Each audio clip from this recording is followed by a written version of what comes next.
Hello, good morning, hello, wherever you are, and welcome to the channel. This is Wendy's Pet Salon. I am Wendy, and this is my little salon at home.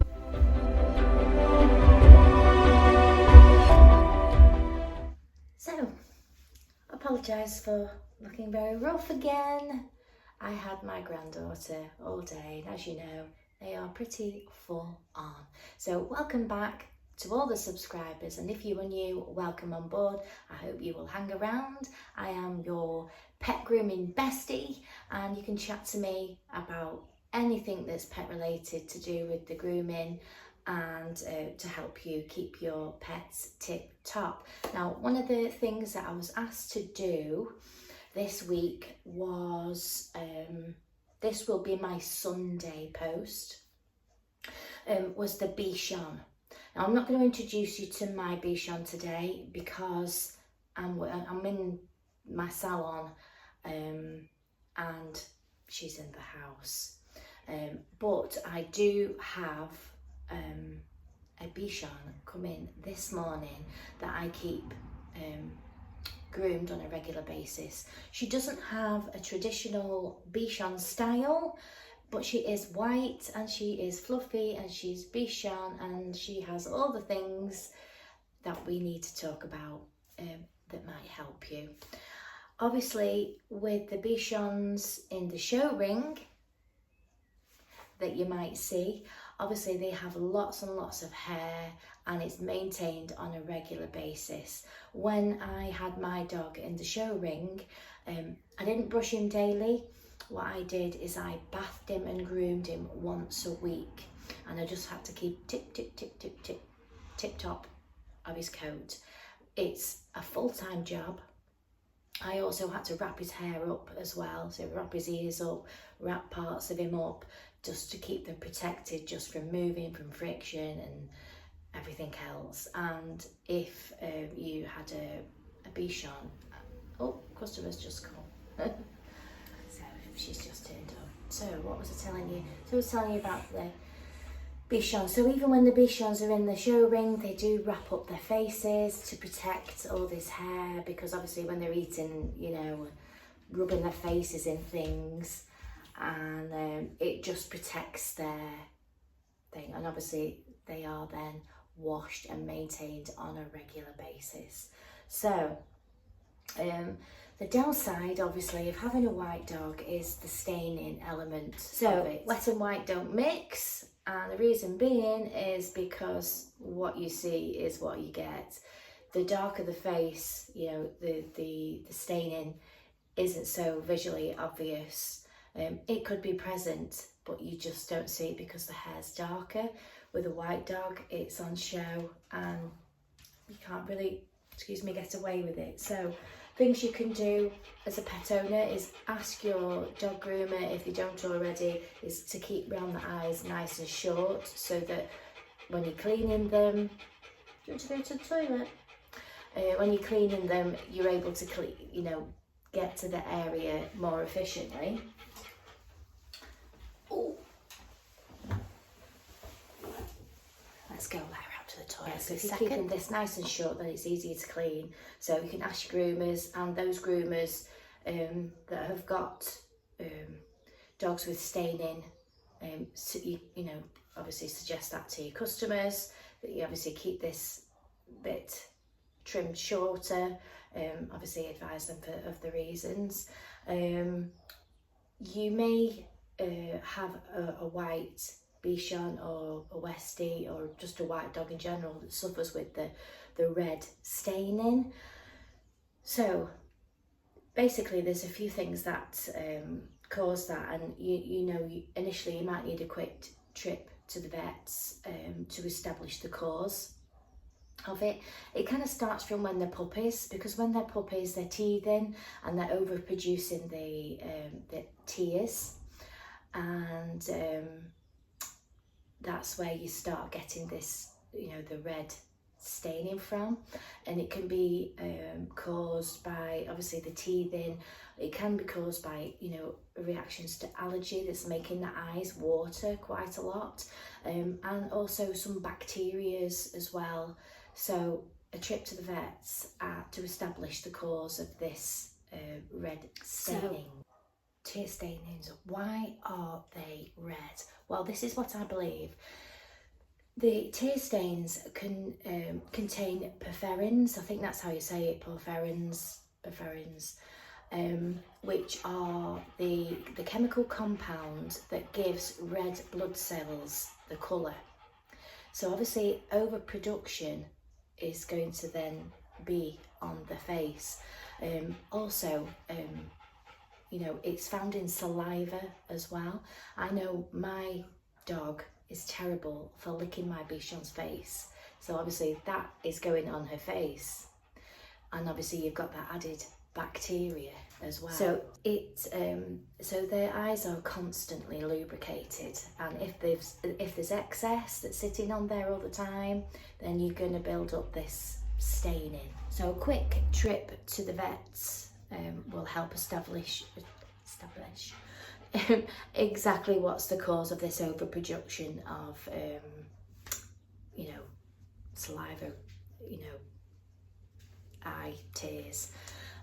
Things that you can do, obviously keep on top of cleaning the bowls, so they recommend ceramic and metal bowls, obviously, that you're able to clean. So, you know, you're making sure that you sort of keeping the bacteria away by cleaning the bowls on a regular basis.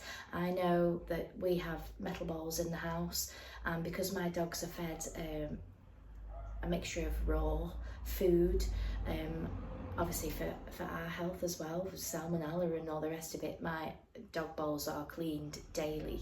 As soon as they've been fed, they're cleaned. So we're sort of trying to keep on top of that bacteria element there. People use also filtered water. Some people say it helps. I don't know if there's any evidence that says that it does, but people like to give the filtered water. So obviously you're keeping your bowls all nice and clean, and you're cleaning the area on a regular basis. And there's all sorts of things that you can use. You can use cool bowl water out the kettle. Some people use lens solution. Wouldn't be my option, but apparently some people do. And if you are somebody that does that, then obviously take caution, making sure that it's not going into their eyes. Although it's a saline solution, you're always careful with something that's, you know, basically a human product. So you can use all sorts of different eye wipes, eye cleansers. I have the Eye Envy as well, what I used to use on my bichon when her staining used to get bad, but there's no bleach or peroxide type thing or harsh chemicals in there. It's just an astringent, broad spectrum, natural antibiotic formalisation, and literally you just apply by you know, bathing the area with, you put some cotton wool on there, you do it daily. And also there's a powder as well that you put on top, so you bathe it, you bathe the eye with it. Let me just go and get the powder. So you use the Eye Envy to wipe their staining, and then there's a powder that tear stainer remover powder. That's quite a large tub. It does go a long way because you don't need a lot of it. I'll put all this in the description, and some of the products that I've used over time. I've run out of the Artero eye stuff, but that's very good as well. You can use that on cats as well. So I mean, this is the dog one, but they do a cat one as well. But it's not cheap, but it just, you know, a little bit goes a long way. Also, I use a company for staining as well of beards and things like that, because obviously it's in the saliva as well, which is the MD10, which I talk about a lot, that I use the facial. Let me just go and get it. So that was the MD10, the antioxidant one. They also do the Capturine, anti-rouge, that one, S21, that one. I'll put the details in the description of the MD10, and you can have a look at all the products, because a lot of the shampoos and things are to help with show dogs, to keep them tip top. They do have a lot of these natural products. They're all tearless as well, and they also do this eye solution as well, which is like natural silver, and it kills bacteria, and you can use this on cats, horses, rabbits, cats, dogs, rabbits and horses. I don't know how you pronounce that. Differion. And it's just a little, like I say, all sorts of things that, you know, will help your tear stainings. And obviously it's not something that you have to do once, you have to sort of keep on top of it. And obviously on top of that, regular grooming. So like Misty here, she comes every 5 weeks, so you know, I always give my dogs a tailless facial, and if I notice anything starting, I use my, you know, my anti-rouge stuff, my anti-oxy. If there's sort of redness on the beard, that's all included in my grooms, because I just notice these things, and I always like to have all these products to hand, so that I can, obviously not so much there, that's really for my dog. But yeah, so so I'll put all those things in the description. Like I say, there's that stuff that causes the reddening, porphyrins. I can never say it. Like I say, which will cause, is basically excess tear stains that are sitting on the, which obviously contain that colouring, sitting on the hair and the skin. And then obviously you've got to cut out, you've got to look out for your allergies. You might even see a white dog with sort of red hair around its bottom, because you get that red stain in there, you get it underneath, and you get it sort of sometimes under their armpits and around the bottom area. And it's basically something's irritated them, you know, whether it be, you know, licking, you know, they lick themselves. You notice you've got a white dog that's lick. It's in the saliva, it's turning that hair that colour. So we've got to sort of eliminate all these factors with the white dogs, bacteria, allergies, that type of thing. And obviously it does need a trip to the vets to rule out those things. They have access to different things that will help, you know, a blood test or a skin scrape or whatever it is they do to sort of try and eliminate the allergies, so that you can then help improve those staining. And obviously one of the things that really helps the staining is keeping on top of their cleaning, you know, washing them regular, washing the face, having regular grooms, keeping around the eyes shorter, that type of thing. So yeah, that kind of thing. So yeah, just wanted to touch on that before I actually show you Misty. Misty doesn't have any staining, I have to say. We keep her face pretty short, so because you find that sometimes you know, lots of hair around the eyes can irritate them and make them water. You know, if they've got lots of hair that's flapping around their face, it's going to make their eyes sort of irritate, because obviously they you know, they rub themselves around, but you know, they haven't got sort of, they can't pick up their own brushes and combs and brush their hair away from the face. So and Misty does suffer with hot spots on occasion. She's full of figured lady, she does get overheated. We do keep her short, And I do tend to find that at certain times of the year she flares up more than others, so you could put that maybe down to allergies. It's that she's got a hot spot at the moment, but you can see it's sort of, to be kind, it's just in a little roll. So obviously heat and bacteria, you know, build up and can cause a skin irritation, a hot spot. It's getting better now, so hopefully with a little bit of our Lucillin spray, which is great, you can use that to clean eyes. Obviously don't poke it, don't drop it into the eyes, but you can use it around the eyes. Mine's in there. Hang on.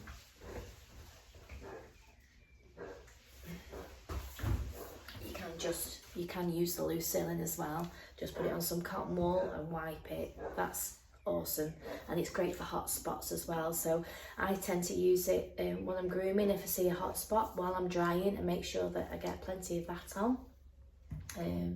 I don't have any dogs that I've shaved down and cause irritation, you know, like I was saying the other day about matted dogs and, you know, their exposure to skin irritation because you're having to clip a hair that's not been stimulated. That's really good for that. So you've got a matted dog. Obviously you need to make as a as a dog groomer, we need to get consent, obviously, to clip off the matted dogs. If they don't give consent, they go home, but somebody somewhere will have to eventually clip that dog off. So it's a bit of a bugbear for us groomers, because there are many, I can't tell you how many, because there's just too many. And we hear it all the time as a dog groomer, and it really is heartbreaking, because there is many people that I have to say are quite delusional, and that's the only way I can explain it. Because to us as dog groomers, if a coat has got beyond the point of saving, and we inform the dog owner that I have to clip this coat off, rather than the dog groomer do it, they will come and pick the dog up and take the dog away. And I have sent people away because I'm not willing to demat a dog. We are not here to demat. You have your dog at home and you maintain it in the meantime, and we do the maintenance of it. I didn't sign up where it says you've got to demat. We wouldn't go to the hairdressers like that, would you? So I don't want to get into that because it's a whole thing. This is why I like to stick to my lovely bunch of customers that really do look after the dog, and even say to me, can you please go shorter? And it's like, yeah, no problem whatsoever, because, you know, they're not thinking about, you know, what the dog looks like. They're thinking about how comfortable the dog's going to be. And, you know, as Health and Welfare, you know, Health and Welfare Act, we do not cause pain and suffering to a dog, and dematting a dog can cause pain and suffering. So that's why we message you and we say, I'm very sorry, and we'll show you pictures. You know, it's not savable. I can't do this without hurting your dog. It needs clipping off. And many groomers will not accept that. They will not accept that. So I don't know what they do when they go home. I mean, do they sit and try and do it themselves, or do they succumb to it and go, oh, yeah, they are right, but they will never go back to that groomer and say, you know, you were right, you know. But we just want to do what's best for the dog.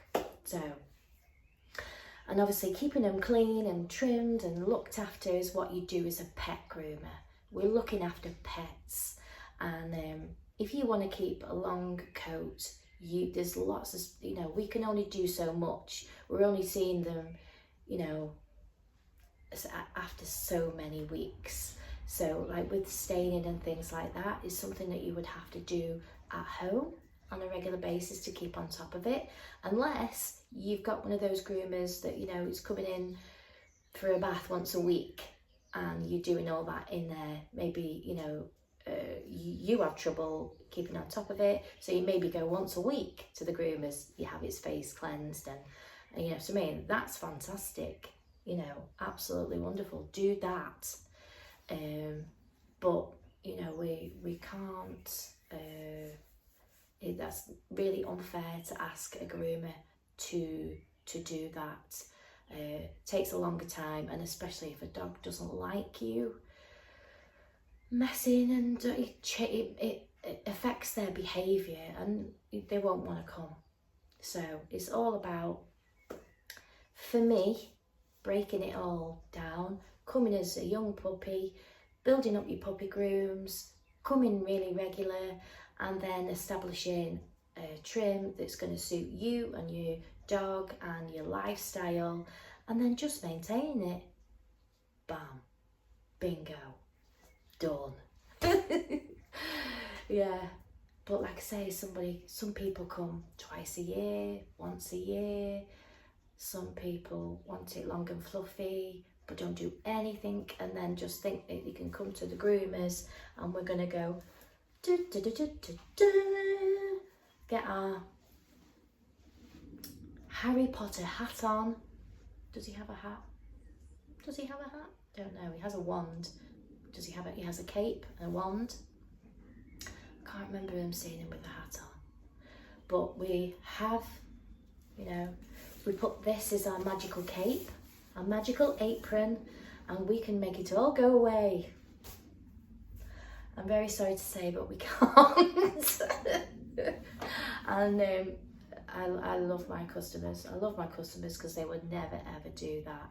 And for those people out there that do that, and for the groomers that have to endure that, it breaks my heart. It really does. So let's meet Misty. Right, where are you, Misty Moo? Come here, my sweetie. Oh, jump. Oh, there we go. She's a little bit of a chunky. Oh, you're a chunky one. She's been spayed now, so it's hard sometimes. It's like when we get older, and it's harder for us to keep shedding the pounds, I'll tell you. So, so this is lovely Misty, as you can see. No staining on this lovely face. She comes every 5 weeks. She does have allergies and things like that. She does get the odd hot spot. Can you see where it is? She's got a little hot spot there, and it's sort of in a bit of a roll there. They look after her very well. You know, she does have breakouts now and again. But on the whole, because we keep her short and things like that, that really helps. What's that? Got something hanging from you. Got something hanging from you. You have? Yeah. So obviously I give all my customers a tearless facial. So you'll notice when I go in the bath, I do their head first. Some groomers like to do the head last because they do shake. And that was a thing that we were always taught back in the day when I was at college, that you know, we do the head last because they're going to shake. Sometimes they shake anyway. So we've got these lovely tearless facials that we use. You know, blueberry facial. I've got the back to basics.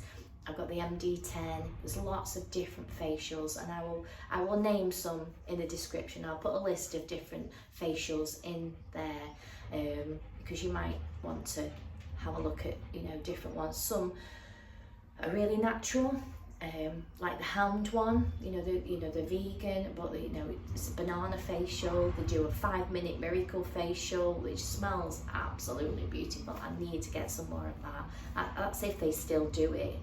But that was really nice, the 5-minute miracle. The banana. You've got the Troppy Clean, blueberry facial, back to basics. There's tons. There's even one. Oh gosh, it's spa one, and it's from Technogroom, and they run out of it at the moment. I had it at Christmas. Hello, bin man. Shut the window. Yeah, there was like eggnog, was it, what was it now?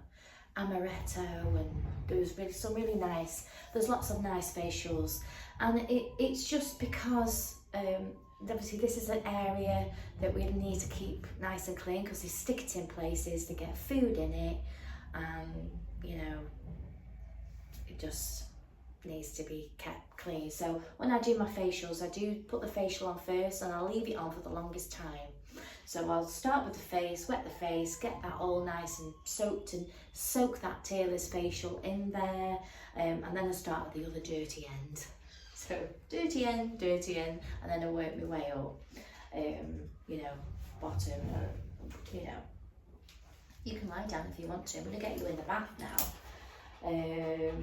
So obviously she pants like that because she is slightly larger. Everything's got to work a lot harder, hasn't it? As we know, when we're a little bit fuller figured as myself, you know, I do get out of puff myself. So yeah, so the facial is something that I include in my grooms to make sure that they've got, you know, it's really nice and cleansed. And then in between times, I mean, I do sell eye wipes as well. These are really good, you know, eye wipes. You can use those. Do you like them? You can use them on cats, dogs, horses. Safe, gentle, soothing. So I put them in as well, you know, so because it's hard to, you know, get the solution out, get the cotton wool. You've got a busy life. Grab a little wipe and, you know, give it a wipe over. And that way you're keeping all the sort of, you know, bacteria down. You may have had your dog's face treated, and then you want to keep on top of it. So there we go. And that's another sign as well of allergies, when they're licking and you've got these red marks. You know, obviously it's the saliva that's stained it. So if they constantly lick in an area, you know, you might want to just have a trip to the vets and just get these allergies sort of clued up, so you can keep on top of them moving forward, you know. It's all about maintenance, isn't it? Hey? But if we just keep ignoring it, it's just going to get worse and worse and worse. You know, you might find that once your puppy's gone past the teething stage and it's not producing so much, you know, lubrication, tears, it may sort of clear up, as long as there's not like added bacteria in there that's going to keep that going. So, you know, keeping on top of cleaning the face on a daily thing while that's happening is, you know, my bichon's terrible. And it's not so much because she's got, you know, lots of tears. It's my dog licking her face when I'm not in there. So she ends up with, I have to try and stop him from doing it. And it's very difficult when you're not in the room. And he's just obsessed with her, so he just keeps licking her. Anyway, let's get Misty in with the night. So we're in the bath. Lovely room. I'm going to do her a facial firstly. I'm a little bit. There we go.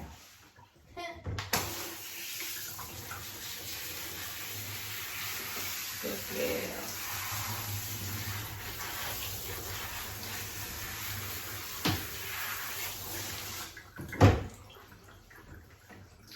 So I've got about 4 facials on the go here.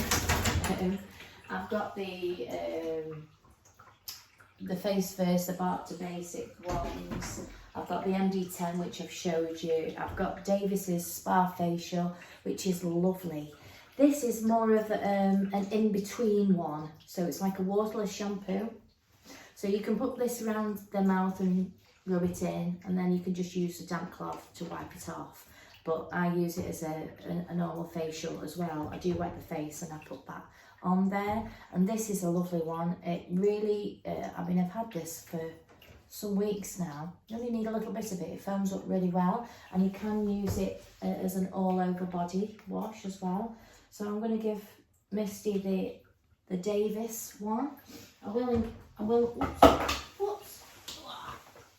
will include all the different facials, the ones that I've got at the moment and other ones that you can get, you know, as a pet owner. Some you have to watch a pet owner or a pet professional. It might be something that you don't do. You don't put the facial on. Let's get that little bit of rubbish off your face.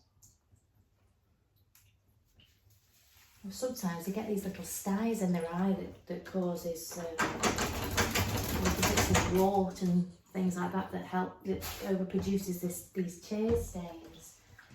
What was I saying then? I'll look back and see what I said. Yeah, what I'm explaining is some of them may not be tearless. They say that they're a facial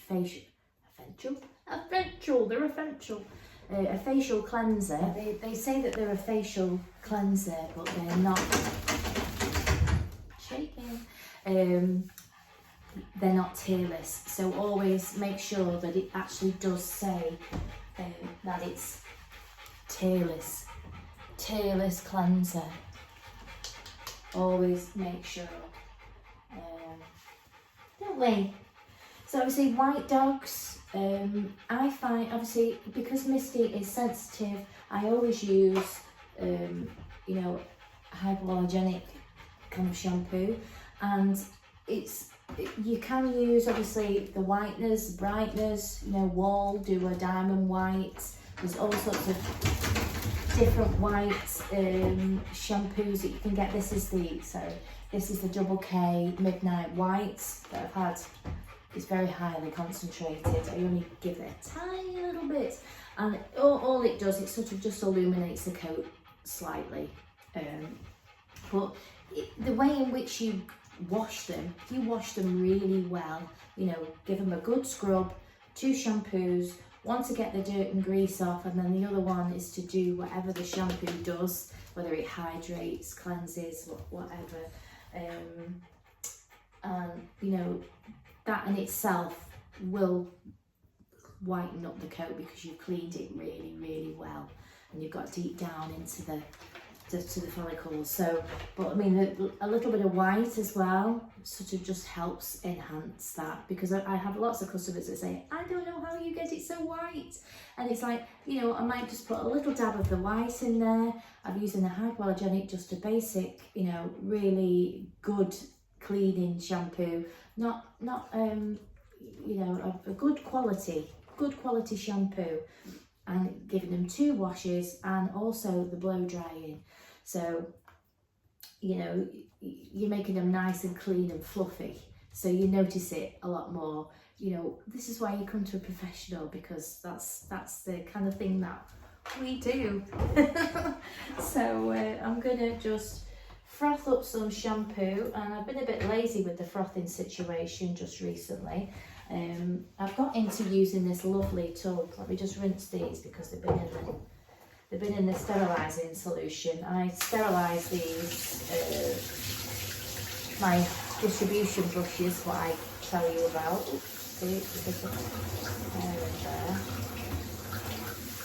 Right, so, because I put these in sterilising fluid, and I just swap them out. I've got 2, and I just keep them in the sterilising fluid, so that way that, you know, I'm not transferring any bacteria that I might, say you use a scrunchie or something maybe as a pet professional.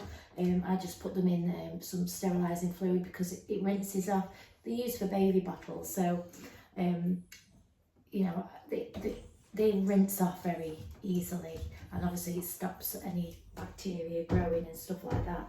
But I've been a bit lazy with the frothing situation. What I've been doing is I've got this lovely pot which I had from Christmas. It was for a trifle. So what I do is I tend to put my little bit of shampoo and water in there, like that. So I've made up my froth, and I dip this in, and it makes my froth, and then I put that direct onto a dry coat. And somebody asked me in the comments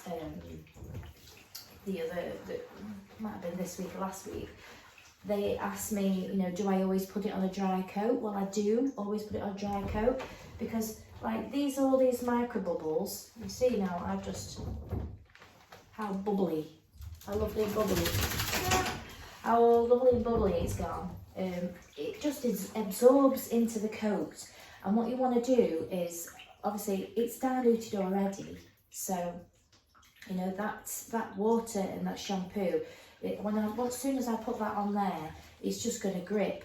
That's what cleansers do, isn't it? It's going to grip onto the dirt and the oil, and I'm going to give it a scrub, loosen it all up out of those follicles, out of them hair shafts, you know, really loosen it off. And also with the froth, I can actually see where it's going. Sometimes you'll put make a mixing bottle up, and you put it on. You can't actually see where it's going, but I can actually see where this froth is going when I'm putting it on with my scrubber. And yeah, so that's going to grip. That's going to grip onto her dry hair, and then I'm going to rinse it away. I'm going to give it a good scrub to loosen it on. I mean, you love a scrub. You love a scrub, don't you?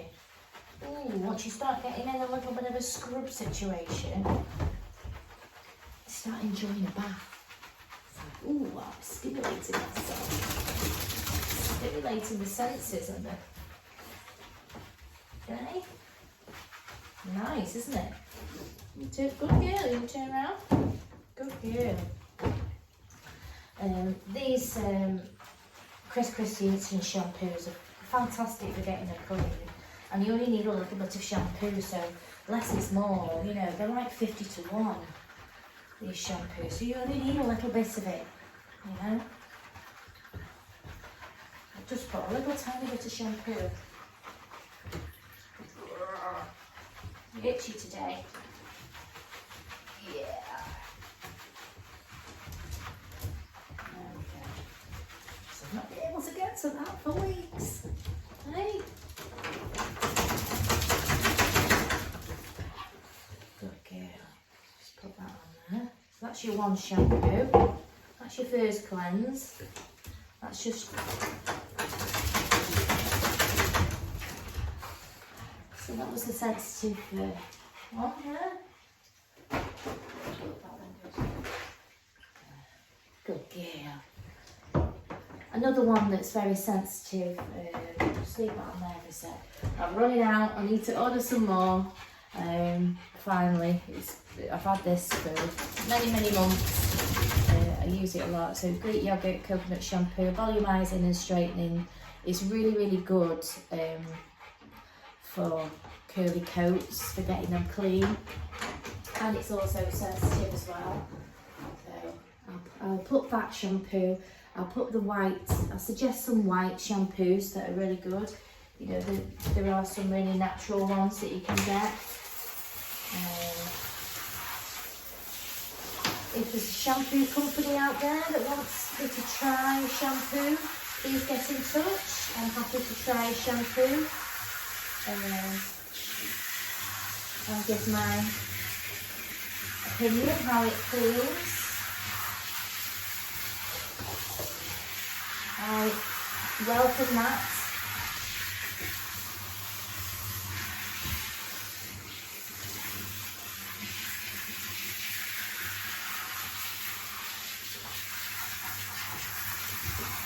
I do like the Chris Christensen ones because they are very cost effective as a pet groomer, because I'm getting a lot for my money.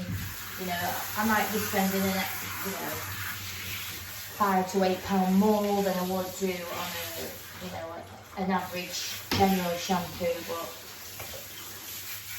it's good quality shampoo. It's got a really good ratio, and a little goes a long way. So we're trying to save the pennies as much as we can. We want to do a good job, but we'll see. So I'm going to do a little bit of white as well, just a little bit. As a second shampoo. I do like this one. It's what is the ratio on this?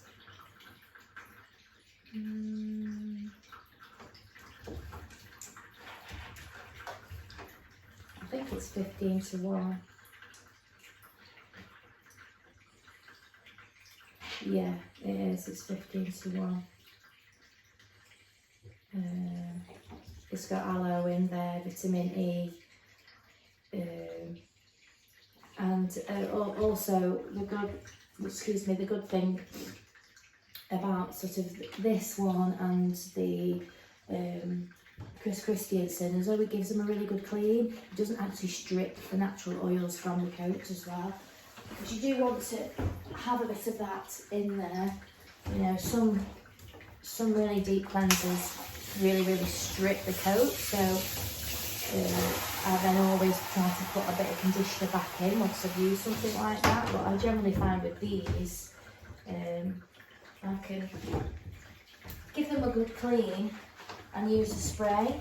You know, use the conditioning spray when I'm drying them, unless it's a coat that I feel that needs a bit more hydrating, and I'll leave some conditioner as a third shampoo. So I'll do the 2 shampoos, and then I'll give them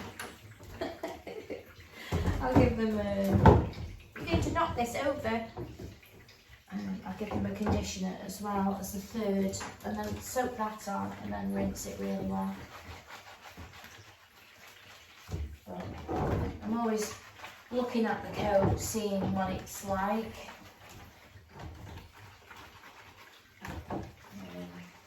You know, I might notice it's particularly greasy today, or it's looking dull, it maybe needs a bit of hydration. You know, especially with the different types of weathers, you might find it dries up in the sunny weather because they've been sitting in the sun. Or you might have rinsed them over quite a lot because they've been out in the elements and got all mucky, and you've had to sort of rinse them at home. So you just need that bit of condition putting back in them. So that's your white one. Just going to rinse that off really well.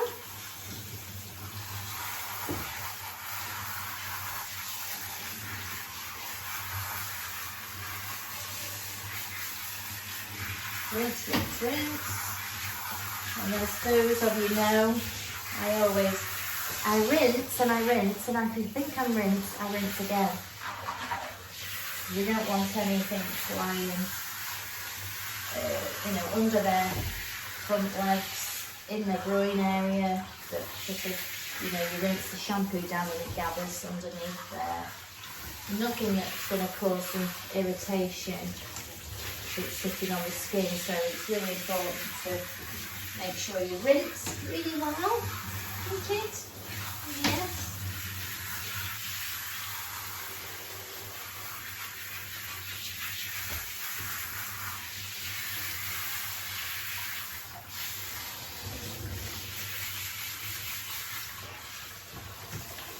And then we do the squeak test, the thumb test. So I'll get my thumb and you can feel whether it's nice and squeaky clean. You get that little bit of a squeak to it.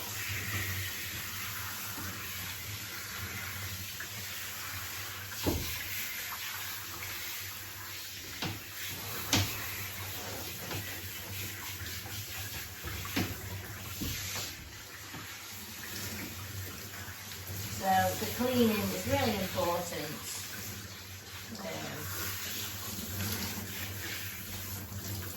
cleaner you clean them, the cleaner they're going to look. The brighter they're going to look, and then you're going to hoof dry them. And you get that professional look.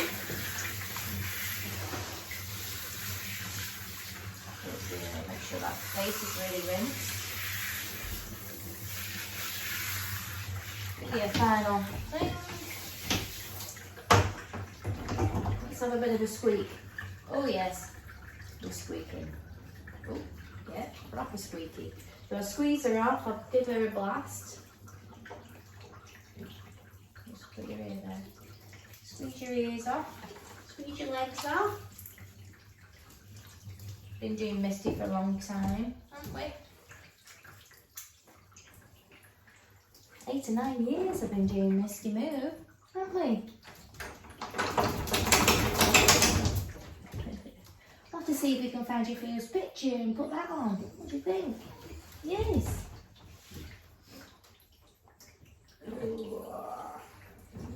So I'll speed this next bit up. I was just going to do a bit of drying now. I'm going to blast her in here a little bit. I lost my little spray bottle. The spray stopped working, so I've just made some up in here, so I'll just give it a little bit of spray. This is just a bottle that I had, but it's empty now.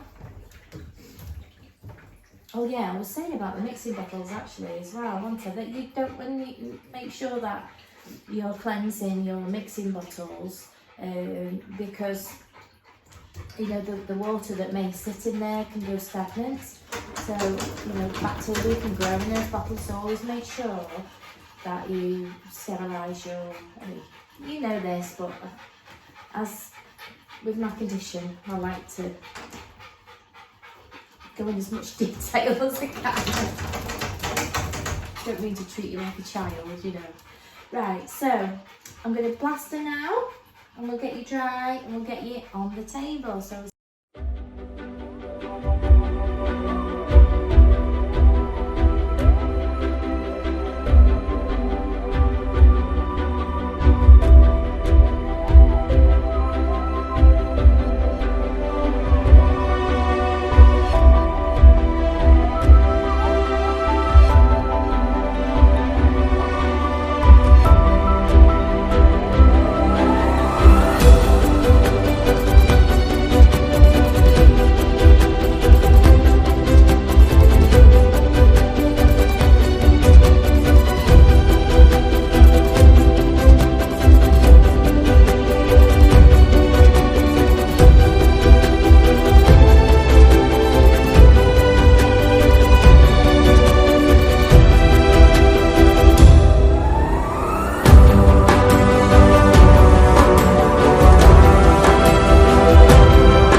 windswept.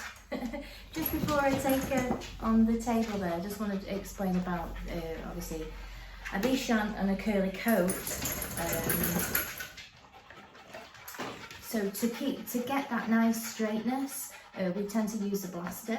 So you'll notice that I blast off the excess water while I'm in the bath area, and then I put it onto this table, onto a towel dry, and then a blaster. Now the blaster doesn't just sort of blast off the water and dry them, but it also straightens as well.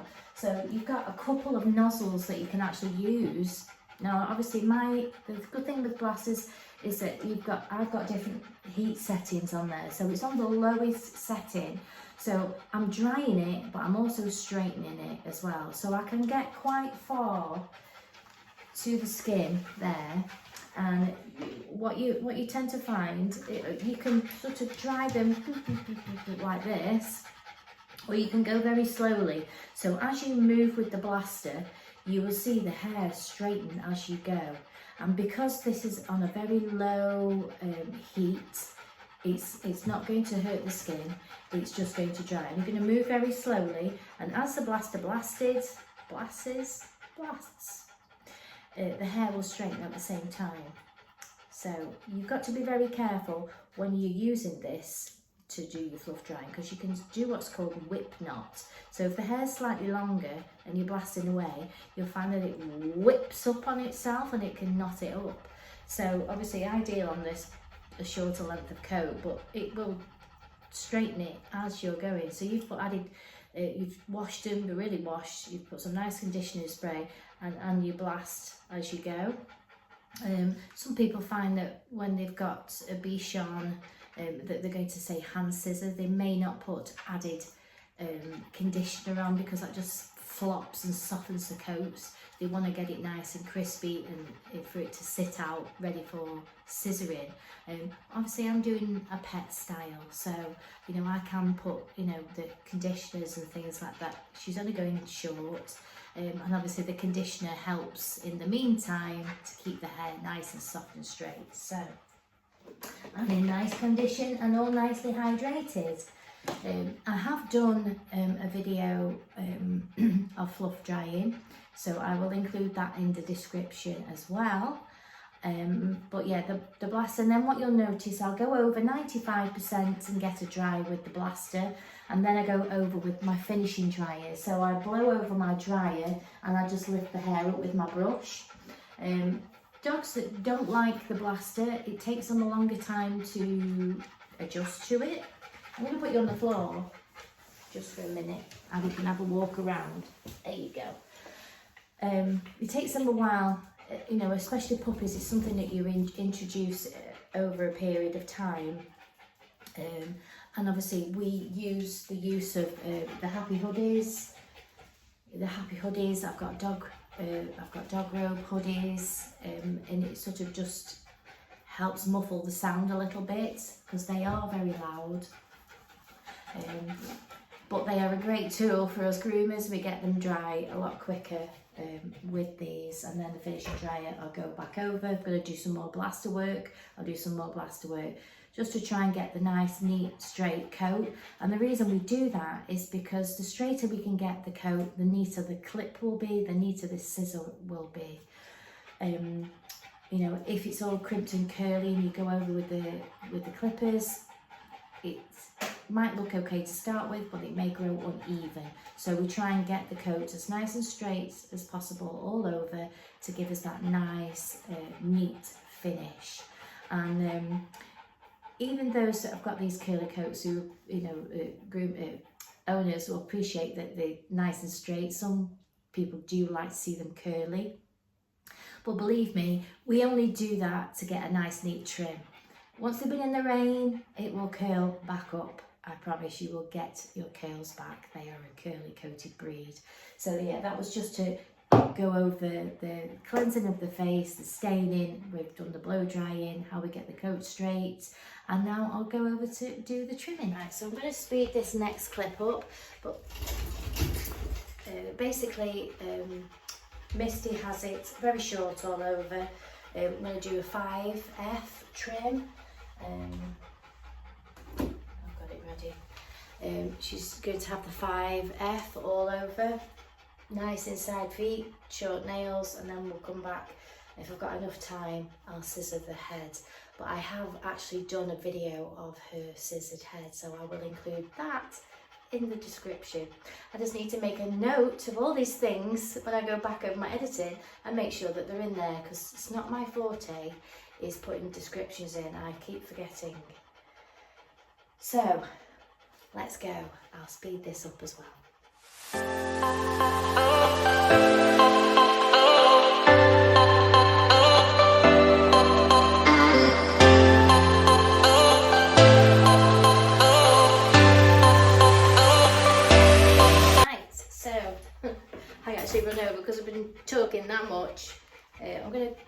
that side. I've got a good 15 minutes to do your face now, haven't I? You want to sit down, sweetie? You want to sit? Sit, sit, sit. Good girl. There we go. So, I'm going to clean out all this in between our eyes. Yeah, I run over, so I've messaged a mum and said, can I make it such and such a time?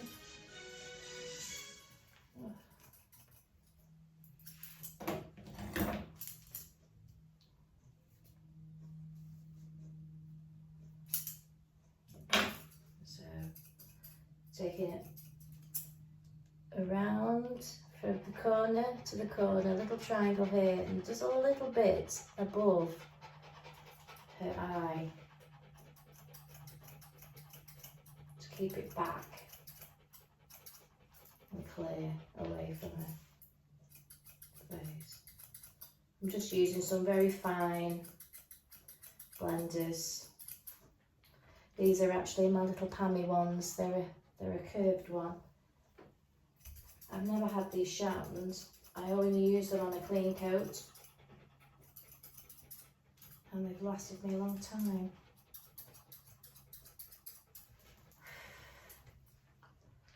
So she's had the 5F all over. I've cleared inside her pads with my little trimmer. And then scissored around her foot. Make sure her nails are trimmed. So I've done around her eyes there now. So her eyes are nice and clear. I'll just get the straights on those little bits there.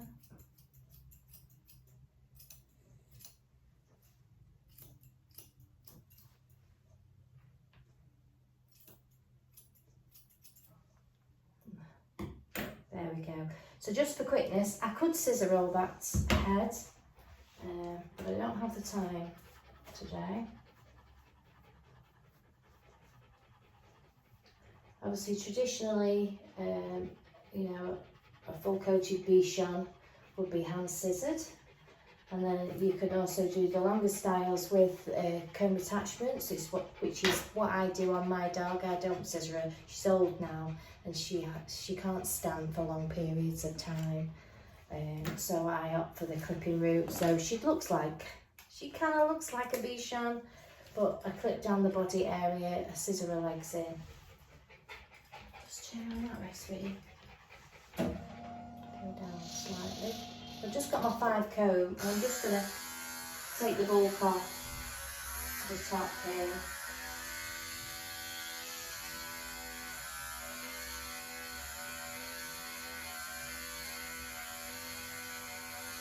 And I will show you my bichon clipping chart when mist is gone.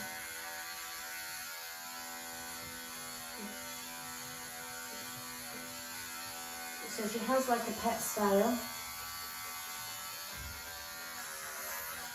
but a little round head, but her ears are longer. So I'm just going to take the bulk of that off there with a 5.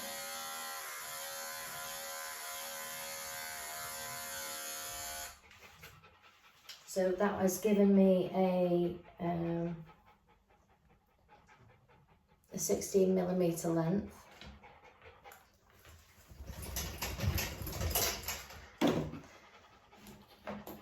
To then scissor up, so I'm going to comb that all out.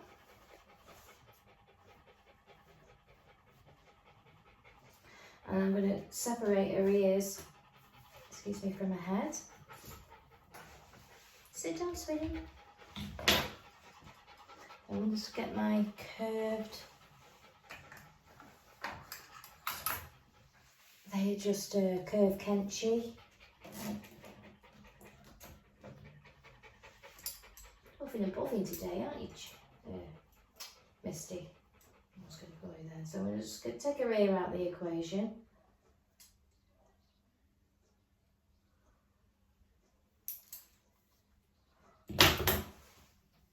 What I'm going to do is I'm just going to get my 5 and take that all off there. There's mist there, misty. There's mist that misty. Take all that off. You don't need that.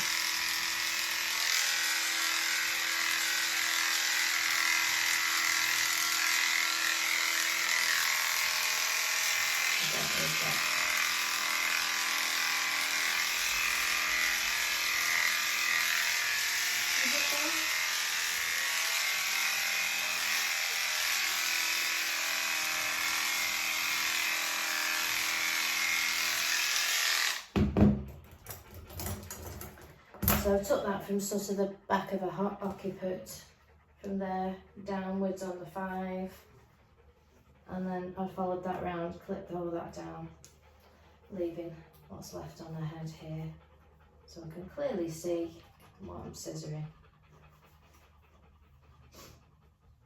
So I'm just going to scissor off all that underneath her ear and match that up with the back of the head. Take the ear out.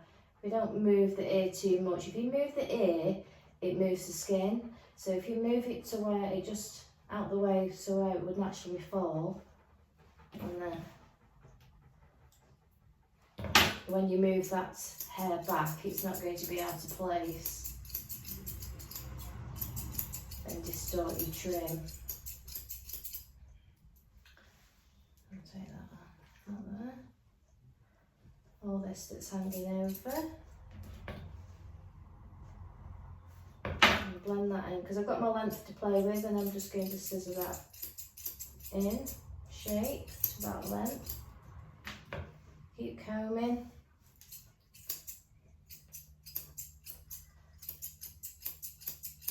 And so you're keeping your comb handy, you'll notice that I sort of hold it with my fingers and stuff.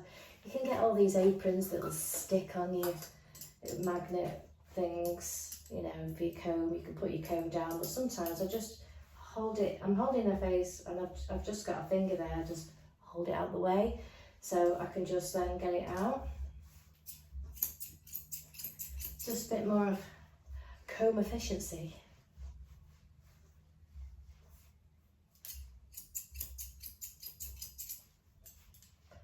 Let's comb all that forward there. See? Put it down, put it there.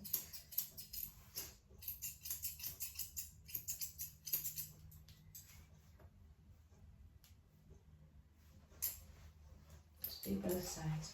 Come here, sweetheart. Sit down. Sit. Sit down. Good girl. It's warm for you, isn't it? Set your ear out of the equation.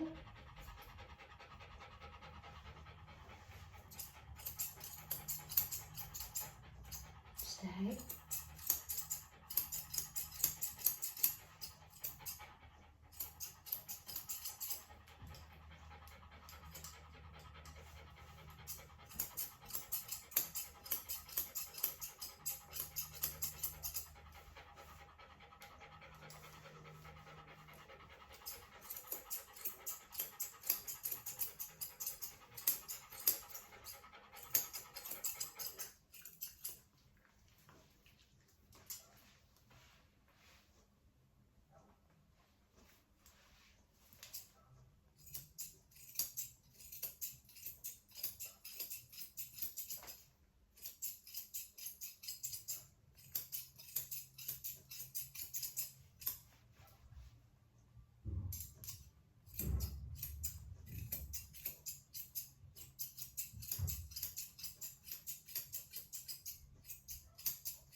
In that way, sweetie.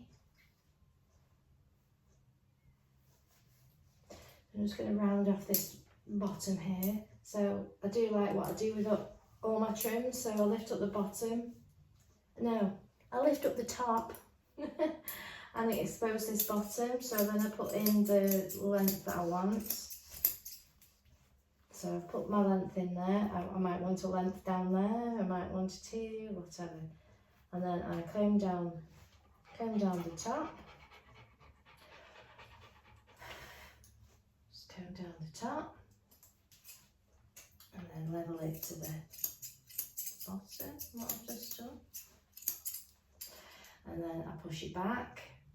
And anything that's popping out here, I trim. And then I comb it all forward. And anything that's past the nose, I just trim off. And then I comb it out.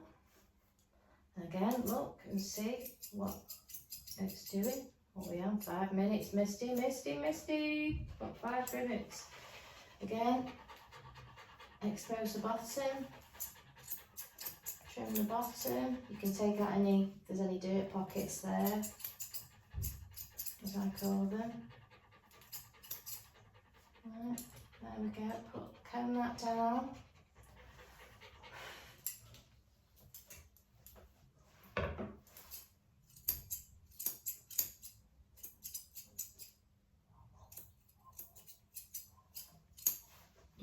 Comb it forward.